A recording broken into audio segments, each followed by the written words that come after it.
Mabuhay! This is April May J. Bertudazo, a second-year tourism taking up Bachelor of Science and Tourism Management.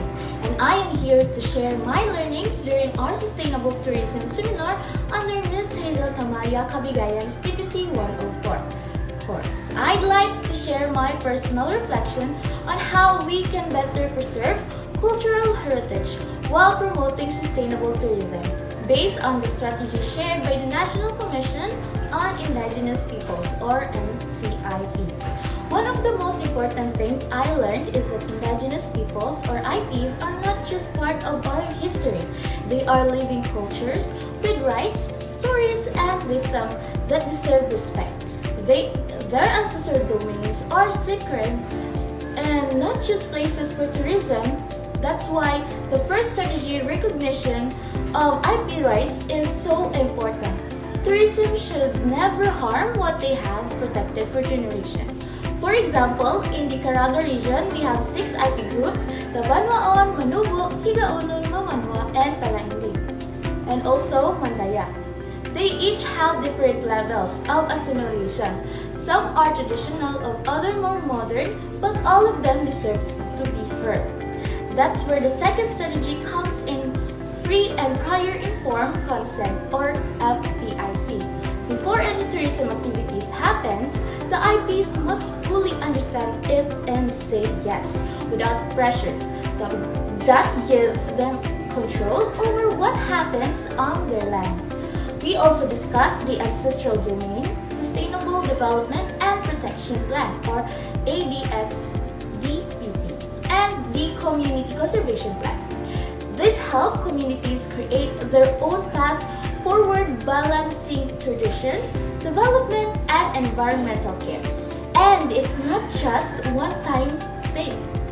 Stakeholders' engagement must be ongoing, with the government, the private sector, and communities all working together. As someone studying tourism, I now realize my role is not just to guide, but to protect. The Tourism Act of 2009, RA 9593, reminds us of our ethical responsibilities. We are expected to promote truthful, respectful storytelling, especially when guiding tourists through cultural and heritage sites. One big takeaway for me is that sustainable tourism should not have anyone behind. As future tourism professionals, we support IPs by promoting local crafts, services, and guiding opportunities, giving them a voice and income. In the end, preserving cultural heritage isn't just about protecting the past.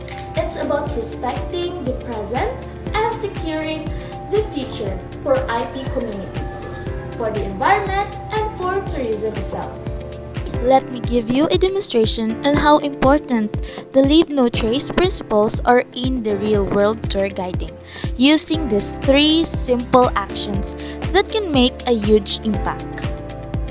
No littering on trees. This follows the principle, leave what you find. Avoiding carving or making trees helps preserve the natural environment and prevents permanent damage to living organisms. Dispose of waste properly. Packing out all trash and waste keeps the area clean, prevents pollution, and protects wildlife from harmful materials. Minimize campfire impacts. Using small, controlled fires or alternatives like camp stoves helps reduce the risk of wildfires and protects the soil and vegetation. That's all. This is my little contribution to sustainable tourism awareness, and I hope you learned something from me. Thank you, and we all continue to grow as responsible, respectful, and aware travelers.